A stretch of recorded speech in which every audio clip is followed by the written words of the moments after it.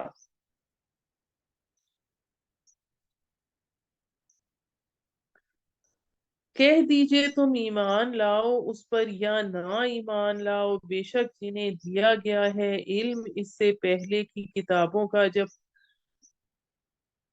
جب پڑھا جاتا ہے ان کے سامنے قرآن گرتے ہیں ٹھوڑیوں کے بل سجدے میں اور کہتے ہیں پاک ہے ہمارے رب، بے شک ہے وعدہ ہمارے رب کا ضرور پورا ہونے والا. اور گرتے ہیں ٹھوڑیوں کے بل روتے ہوئے یہ بڑھا دیتا ہے یہ قرآن ان میں عاجزی. سجدہ کر لیجیے گا. کہہ دیجئے کہ پکارو اللہ کو اللہ کہہ کر یا پکارو رحمان کہہ کر، اسے جو بھی کہہ کر پکارو گے سو اسی کے نام ہیں، اسی کے سب نام ہیں اچھے. اور نہ بلند کر آواز اپنی. اب یہ جو آخری دو آیات آ رہی ہیں سورہ بنی اسرائیل کی، یہ بہت اہم ہے.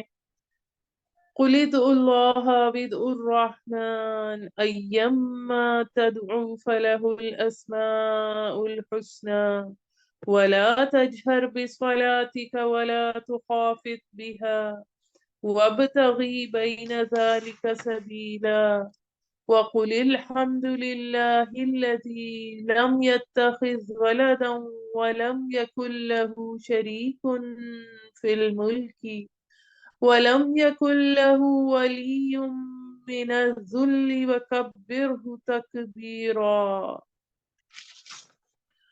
کہہ دیجئے پکارو اللہ کہہ کر یا پکارو رحمان کہہ کر، اسے جو بھی کہہ کر پکارو سو اسی کے نام ہیں سب اچھے. اور نہ بلند کر آواز اپنی نماز میں اور نہ پست کر اس میں، اور اختیار کر اس کی درمیانی راہ. کہہ دیجئے. اب اس میں ایک تو میں یہ بتاتی چلوں، یہ دونوں آیات جو ہیں یہ معرفت خداوندی کے عظیم خزانے ہیں، توحید ربانی کے عظیم خزانے ہیں. اور اس کی جو آخری آیت ہے یہ سورہ اخلاص کے وزن پر ہے، جس میں 5 انداز سے اللہ کی تعریف کی گئی ہے. پہلی چیز، اور کہہ دیجئے تمام تعریفیں اللہ کے لیے ہیں. نمبر 2، اور جو نہ رکھتا ہے اولاد. نمبر 3، اور نہ ہی اس کا کوئی شریک ہے حکومت میں. نمبر 4، اور نہ ہی ہے اس کا کوئی مددگار درماندگی کی بنا پر. نمبر 5، اور اس کی بڑائی بیان کر کمال درجے کی بڑائی، یعنی اللہ کو بڑا کرو جیسا کہ اس کو بڑا ہونا، جس طرح اللہ بڑا ہے تو اس کی بڑائی بیان کرو. اس کے جواب میں سورہ کہف کا آغاز اللہ تعالی کی تعریف سے ہو رہا ہے. بسم اللہ الرحمن الرحیم الحمد للہ الذی انزل على عبده الكتاب ولم يجعل له عوجا. سب تعریفیں اللہ ہی کے لیے ہیں جس نے نازل کی اپنے بندے پر یہ کتاب اور نہ رکھی اس میں کچھ کجی. یعنی جو میں نے آپ سے پہلے بات کی تھی کہ دونوں صورتیں انٹر لاکڈ ہیں اور یہ جوڑے کی صورت میں ہیں، سورہ کہف اور سورہ بنی اسرائیل، اور حکم کی تعمیل ہو رہی ہے کہ اللہ تعالیٰ کی بڑائی بیان ہو رہی ہے. اب تھوڑا سا ہم یہاں پر سورہ کہف کے انٹروڈکشن کے حوالے سے ڈسکس کر لیتے ہیں.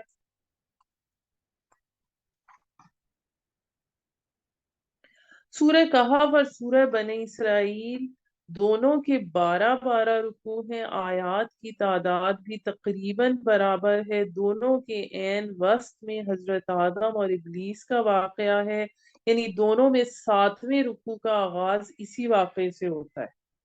اور دونوں جگہ پر واقعے کی ابتدا بھی ایک ہی آیت سے ہو رہی ہے.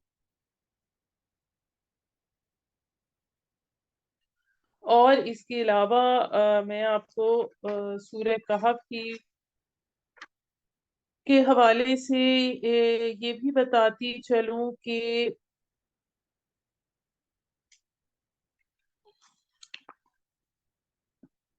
کہف کے معنی غار کے ہیں، اور چونکہ اس میں اصحاب کہف کا واقعہ بیان ہوا ہے اس لیے اسے سورہ کہف کہا جاتا ہے۔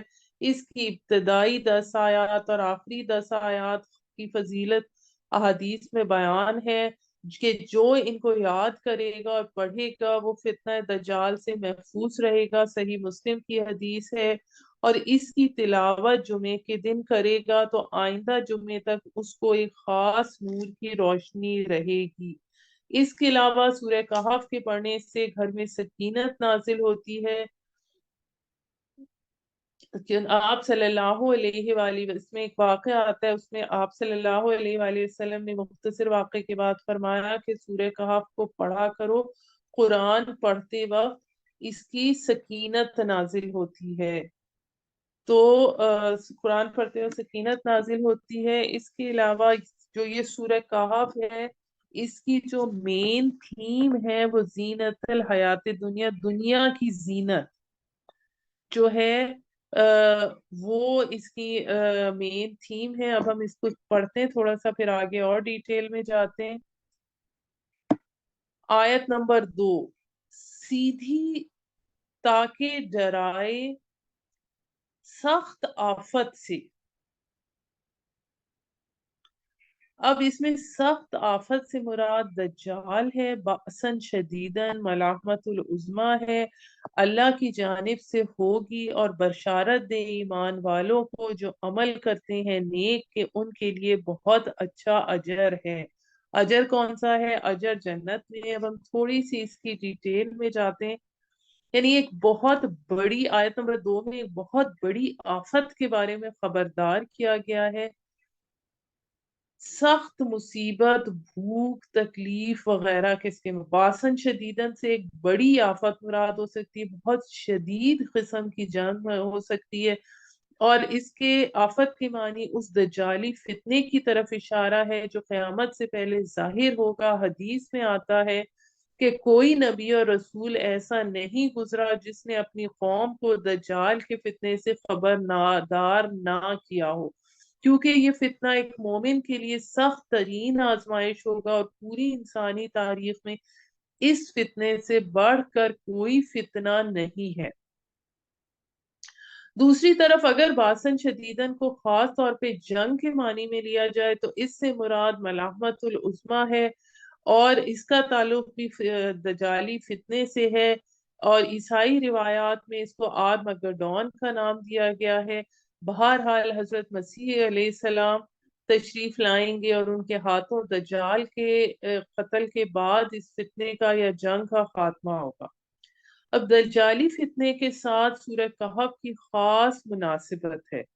اس فتنے کے اثرات سے محفوظ رہنے کے لیے اس صورت کے ساتھ ذہنی اور قلبی تعلق قائم کرنا بہت مفید ہے۔ اسی لیے اگر پوری نہ جمعے کو پڑھی جا سکے تو کم از کم ابتدائی اور آخری 10 آیات کی تلاوت کرنا بھی مفید بتایا گیا۔ دجل لفظ کے معنی دھوکہ اور فریب ہیں۔ نبی کریم صلی اللہ علیہ وآلہ وسلم نے 30 دجالوں کی پیدائش کی خبر دی ہے جس میں سے جھوٹے نبی مراد ہیں۔ اب آج کے دور میں دجالی فتنہ کیا ہے؟ آج کے دور میں مادہ پرستی بہت بڑا دجالی فتنہ ہے۔ آج ذہنوں پر، دلوں پر، نظریات پر، افکار پر، اخلاق پر مادیت کا اس قدر غلبہ ہو گیا ہے کہ انسان اللہ کو بھول گیا ہے، وہ مسبب الاسباب کو بھول کر مادی اسباب پر توکل کرتا ہے۔ اور اس سلسلے میں ہم سب کو اپنے اپنے اندر جائزہ لینے کی ضرورت ہے۔ وہ قرآن کے اس فرمان کو انسان بھول چکا ہے، وَمَا الْحَيَاةُ الدُّنْيَا إِلَّا مَتَاعُ الْغُرُورِ، یعنی دنیاوی زندگی محض دھوکے کا سامان ہے۔ انسان نے مادیت پرستی کے پردے سے دھوکہ کھا کر دنیاوی زندگی کو اپنا اصل اور سب کچھ سمجھ لیا ہے۔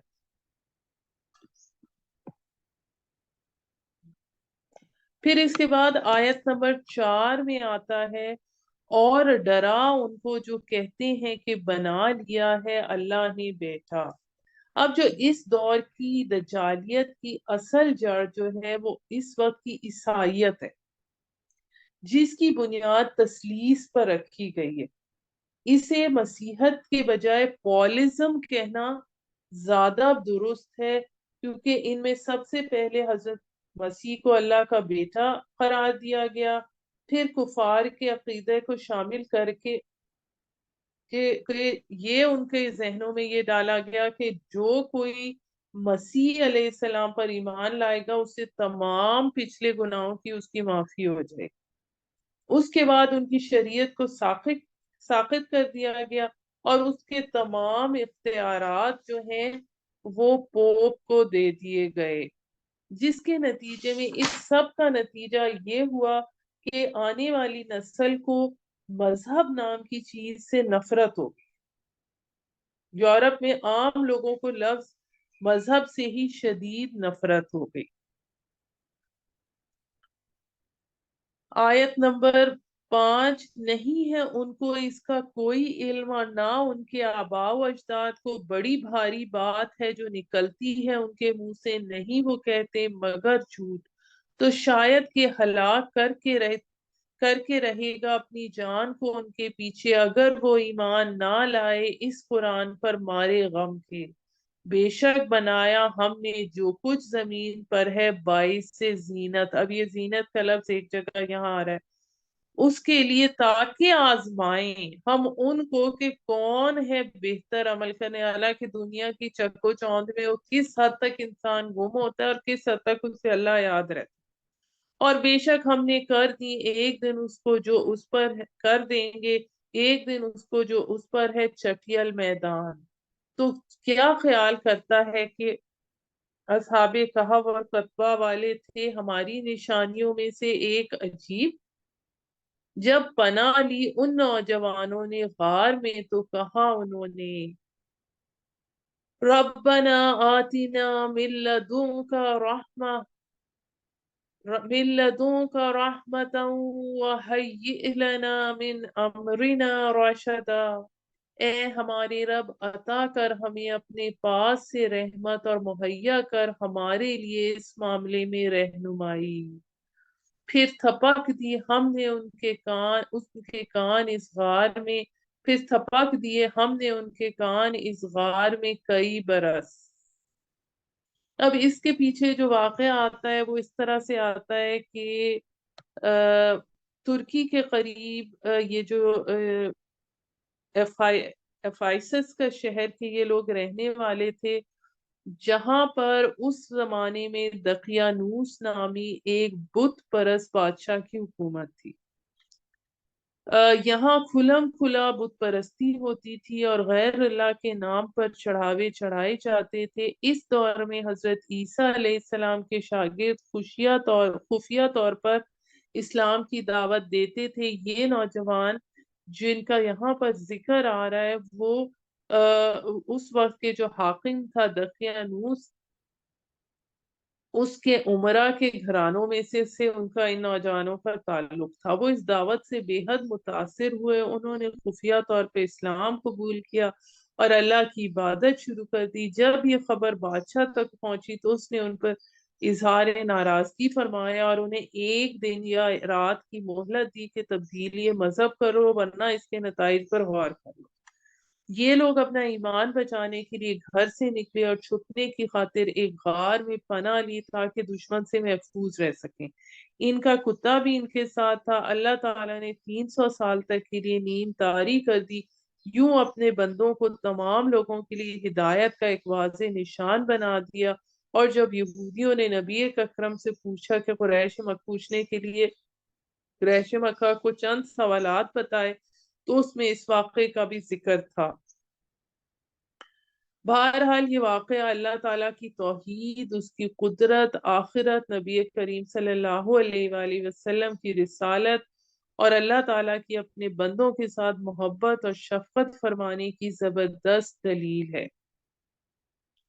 اب پھر جب تھپک دیے ہم نے ان کے کان کئی برس، پھر اٹھایا ہم نے ان کو کہ جان لیں کون ہے دونوں گروہوں میں سے زیادہ صحیح شمار کرنے والا، کہ ان میں اختلاف رائے یہ ہوا کہ وہ کتنی دیر سوئے رہے۔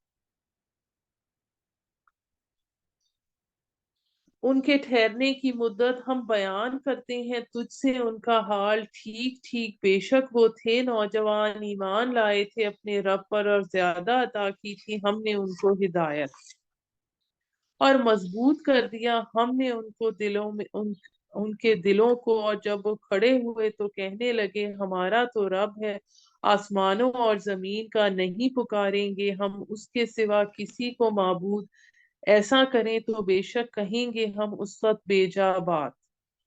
ان تمام قوم والوں نے بنا لیے اللہ کے سوا اور معبود، کیوں نہیں وہ پیش کرتے ان پر کوئی سند واضح؟ پھر کون زیادہ ظالم ہے اس سے جس نے گھڑ لیا اللہ پر جھوٹ؟ پھر جب تم نے کنارہ کر لیا ان سے اور جن کی عبادت کرتے ہیں وہ اللہ کے سوا، تو جا بیٹھو غار میں تاکہ پھیلا دے تم پر تمہارا رب اپنی رحمت اور مہیا کرے تمہارے لیے تمہارے کام میں آسانی۔ اور تو دیکھتا کہ سورج جب طلوع ہوتا ہے تو ہٹا رہتا ہے ان کی غار سے دائیں جانب، اور جب غروب ہوتا ہے تو کترا جاتا ہے بائیں جانب، اور وہ ہیں کھلی جگہ میں غار کے اندر، یعنی براہ راست انہیں دھوپ نہیں پڑتی تھی، انڈائریکٹ لائٹ آتی تھی۔ یہ ہے اللہ کی نشانیوں میں سے، جسے ہدایت دے اللہ وہی ہدایت یافتہ ہے، اور جسے گمراہ کر دے پھر نہ پائے گا تو اس کا کوئی مددگار راہ پر لانے والا۔ اور تو گمان کرتا ہے ان کو جاگتے، حالانکہ وہ سو رہے ہیں، اور کروٹیں بدلتے ہیں ہم ان کی دائیں طرف اور بائیں طرف، یعنی اس لیے فرشتے یہ کرتے تھے کہ تاکہ ان کو بیڈ سورس وغیرہ نہ ہو۔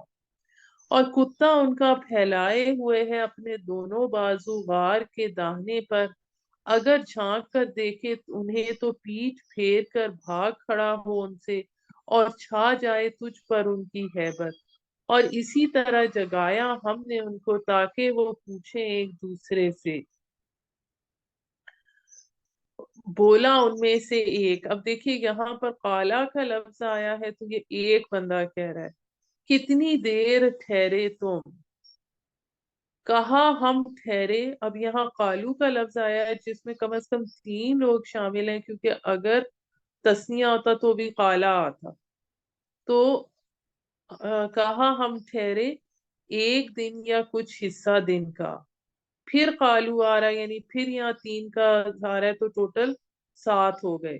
کہنے لگے تمہارا رب ہی بہتر جانتا ہے جتنی دیر تم ٹھہرے، سو بھیجو اپنے میں سے ایک کو یہ سکہ دے کر چاندی کا، سکہ دے کر شہر کی طرف، پھر دیکھے کون سا ستھرا ہے کھانا، پھر لے آئے تمہارے لیے اس میں سے کھانا، اور احتیاط سے کام لو اور خبر نہ دے تم کو تمہاری کسی کو۔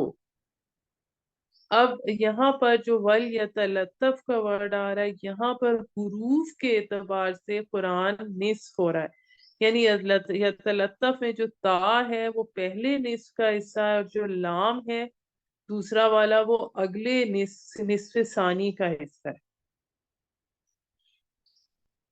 آیت نمبر 20، بلا شبہ انہوں نے اگر خبر پالی تمہاری تو سنسار کر دیں گے تم کو، یا پھیر لے جائیں گے تم کو اپنے دین میں، تو پھر ہرگز نہ فلاح پا سکو گے تم اس صورت میں کبھی بھی۔ اور اس طرح مطلع کر دیا ہم نے تاکہ لوگ جان لیں کہ اللہ کا وعدہ سچ ہے، اور یہ کہ قیامت کوئی شبہ نہیں اس کے آنے میں۔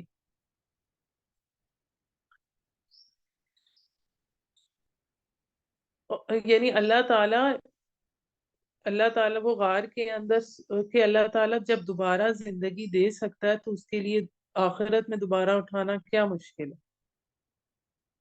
جب جھگڑ رہے تھے وہ آپس میں اپنی بات پر، پھر کہا انہوں نے بنا دو ان پر ایک عمارت، یعنی وہ غار کے اندر جا کر دوبارہ سو گئے اور اللہ تعالیٰ نے ان پر موت طاری فرما دی، ان کا رب خوب واقف ہے ان کے حال سے، اور کہا ان لوگوں نے جو غالب آ گئے تھے معاملات پر، ضرور بنائیں گے ہم ان پر ایک عبادت کا۔ اب کہیں گے لوگ تین آدمی تھے، چوتھا ان کا کتا۔ 1 منٹ ہولڈ کیجیے گا۔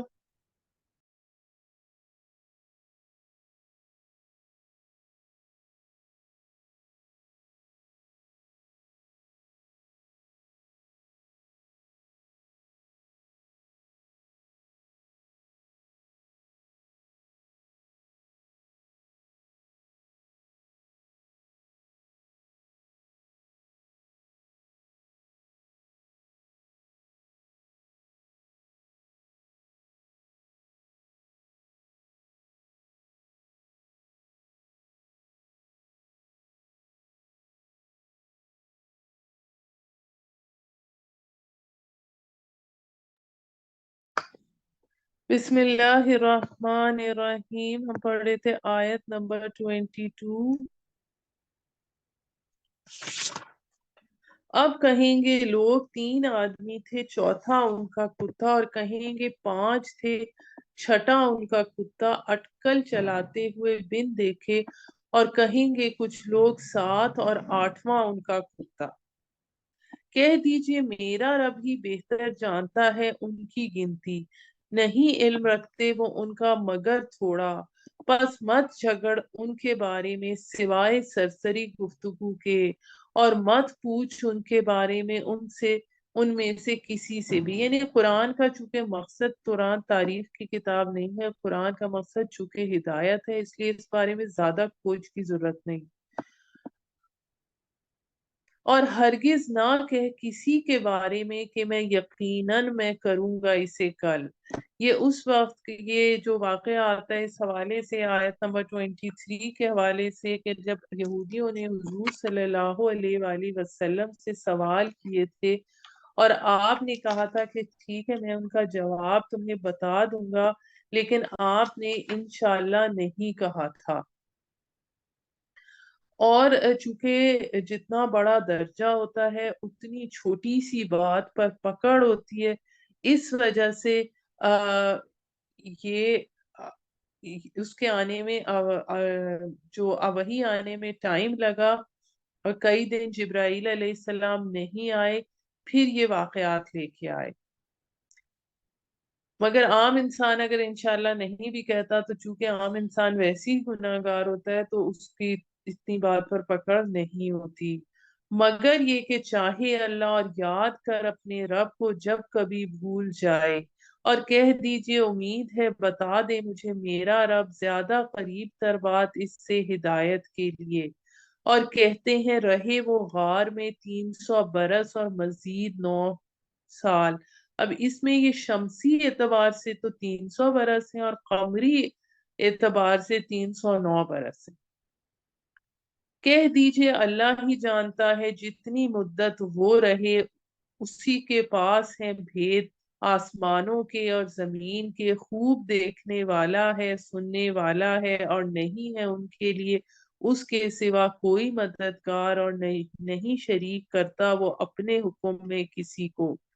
اور پڑھیے جو وحی کی گئی تیری طرف تیرے رب کی کتاب سے، نہیں کوئی بدلنے والا اس کی باتوں کو، لا مبدل لکلماتی، اور ہرگز نہ پائے گا تو اس کے سوا کوئی جائے پناہ۔ اور روکے رکھیے اپنے آپ کو ان کے ساتھ جو پکارتے ہیں اپنے رب کو صبح اور شام، خواہاں ہیں اس کی رضا کے۔ اب یہاں پر نبی کریم صلی اللہ علیہ وآلہ وسلم کو یہ ہدایت کی جا رہی ہے کہ آپ جو غریب صحابہ تھے ان کے ساتھ اچھا سلوک رکھیے، جن میں حضرت صہیب رومی، مقداد بن اسود، عبداللہ بن مکتوم، عمار بن یاسر کا ذکر آتا ہے، جو ہم یہ ساری چیز سورہ ہجر میں بھی پڑھ چکے ہیں، کیونکہ وہ اللہ کی رضا کے وہ لوگ زیادہ متلاشی ہیں۔ اب یہاں پر یہ جو کوئی دین کی طرف بلا رہا ہوتا ہے اس کے حوالے سے یہ بڑا مشکل مقام ہے جو آگے آ رہا ہے، اور نہ پھر تو اپنی آنکھیں اس سے واسطے چاہنے کے دنیاوی زندگی کی رونقوں کی۔ اب یہ اس طرح آپ یہ سمجھیں کہ جو دین کی طرف بلا رہا ہوتا ہے اسے اس بات کا پتا ہوتا ہے کہ ایک بڑا شخص اگر ایک امیر شخص ایمان لے آئے گا تو بہت دین پہنچانے میں آسانی ہو جائے گی، لیکن لیکن اللہ تعالیٰ کا حکم کیا ہے کہ جو دین کے جو اللہ کی رضا چاہتے ہیں لیکن جو غریب لوگ ہیں ان کا زیادہ خیال رکھ، اور نہ مان اس شخص کی کہ غافل کر دیا ہم نے جس کے دل کو اپنی یاد سے اور وہ چلتا ہے اپنی خواہش کے پیچھے اور اس کا معاملہ حد سے گزرا ہوا ہے۔ اب یہاں پر یہ جیسے ولید بن مغیرہ کی کہ جس کو دنیا کی زینتیں بے انتہا دی گئی، اب یہاں پر دیکھیے پھر زینت الحیات دنیا کا آیت نمبر 28 میں ذکر آ رہا ہے۔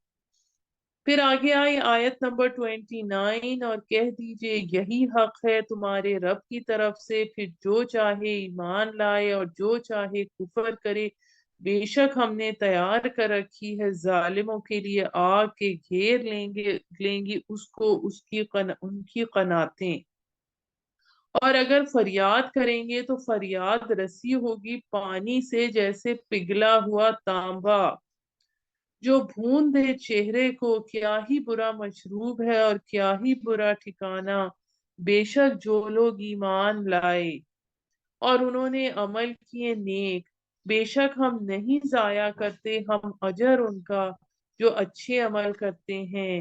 یہی لوگ ہیں جن کے لیے جنتیں ہیں ہمیشگی کی، جاری ہیں ان کے نیچے نہریں، زیور پہنائے جائیں گے وہ اس میں کنگن سونے کے، اور پہنیں گے کپڑے سبز رنگ کے باریک، یعنی اوپر کا باریک ہوگا اور گاڑے ریشم کے، اور نیچے کا لباس گاڑے ریشم کا ہوگا، تکیہ لگائے ہوئے اس میں مسندوں پر، کیا ہی خوب صلہ ہے اور کیا ہی خوب ٹھکانہ۔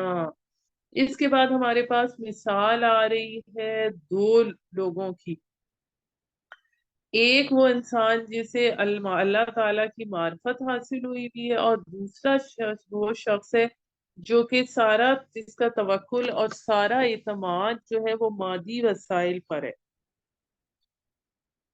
تو ان کا مکالمہ آ رہا ہے، بیان کر ان کے لیے مثال دو آدمیوں کی، بنائے ہم نے ان میں سے ایک کے لیے دو باغ انگور کے اور گردا گرد ان دونوں کے کھجور کے درخت، اور پیدا کی ان دونوں کے درمیان کھیتی، دونوں باغ لاتے ہیں اپنا پھل، یعنی سال سال سے لاتے ہیں، اور نہ نئی کمی کی ان میں کچھ، اور بہا دی ہم نے ان کے درمیان ایک نہر، یعنی ایک کوئی آبپاشی کا بھی مسئلہ نہ ہو۔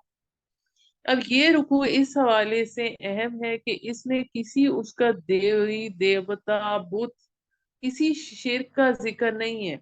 شرک جو ہے وہ ہے مادی وسائل اور اسباب کو اپنا معبود بنا لینا، جو کہ آج کے دور کا بھی ایک بڑا شرک ہے، اور تھا اس کے لیے اور بھی مال، پھر کہنے لگا اپنے ساتھی سے جب وہ بات چیت کر رہا تھا، اس سے میں زیادہ ہوں تجھ سے مالدار اور معزز ہوں نفری کے لحاظ سے بھی، اور داخل ہوا وہ اپنے باغ میں جبکہ وہ ظلم کر رہا تھا اپنی جان پر، کہنے لگا نہیں میں گمان کرتا کہ یہ اجڑے گا کبھی بھی،